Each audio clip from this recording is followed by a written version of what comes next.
Welcome to Newscats. I'm Ron de Parmesan. Ladies and gentlecats, I've got some heavy news to share today. The world is reflecting on the legacy of a significant figure in Peruvian history.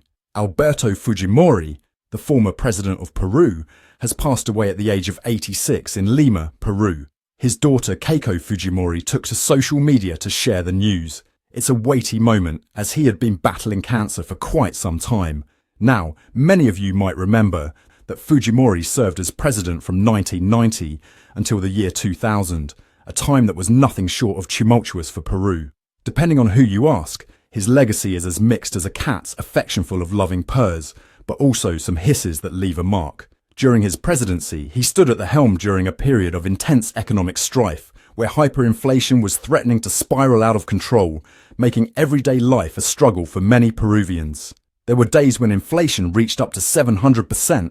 Whew, that's a scary number. And folks, let me tell you, it was a rough time for people just trying to put food on the table. In that context, Fujimori implemented radical economic reforms that stabilized the situation, allowing Peru to crawl back to stability. But that came with a hefty price. While some remember him for turning the economy around, others can't forget the shadow of human rights abuses that loomed large. Let's take a little trip back to the 90s.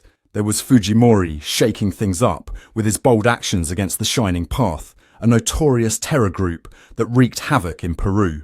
One of his major accomplishments was capturing their leader, Abimael Guzman, a move celebrated by many but criticized by others for how it was achieved. His administration brought in strict anti-terror laws, but that led to some dark questions about his methods of governance. In 1992, he stunned the nation by dissolving Congress, a move that many called a self-coup, essentially declaring, "I know best." He centralized power, and while some might credit him for necessary governance changes, others argue it laid a foundation for authoritarianism.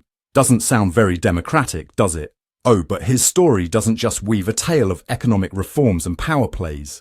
No, his presidency was also tarnished by severe human rights violations. Reports suggest his administration was linked to extrajudicial killings and an unsettling family planning program that involved forced sterilizations. Can you imagine? An estimated 200,000 women were impacted by this program that took a sinister turn. That's not just numbers. Those are lives, real women with dreams cut short. Fujimori was convicted in 2009 and sentenced to 25 years in prison, a step towards justice, or so many thought. But even a prison sentence couldn't keep the controversy at bay. His release through a humanitarian pardon in December 2023 stirred up a whirlwind of protests and international indignation. The Inter-American Court of Human Rights even stepped in, raising eyebrows about the legality of that pardon. Quite the drama, isn't it? Health challenges played their own role in this ongoing saga. Battling cancer is no easy feat. Folks, it's a battle that weighs heavy on anyone, even those in power. Fujimori spent years wrestling with various health problems, and these struggles influenced public perceptions of him during his later years.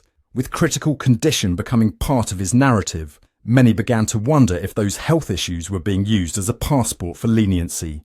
His death offers us a chance to reflect on this complex mix of sorrow and outrage. While some bring flowers and express condolences, others are ready to remind everyone of the dark shadows his regime cast, the trauma it caused, and the conversations that are far from over.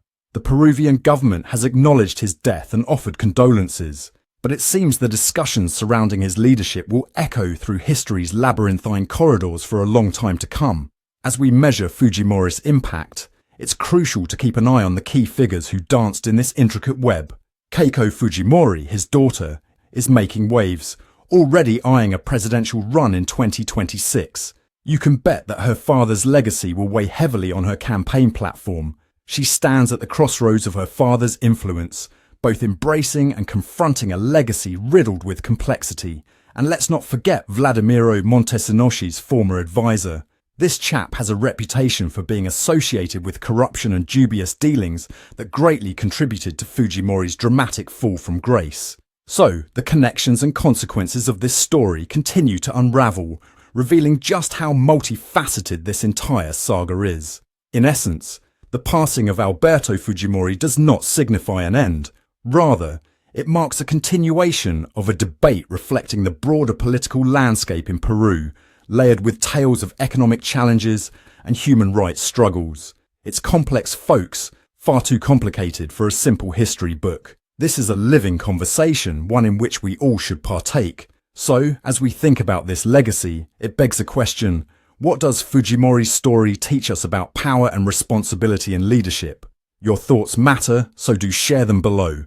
And remember, if you enjoyed this, hit that like button, leave a comment, and don't forget to subscribe. Let's keep the discussions alive, folks. Thank you for tuning in.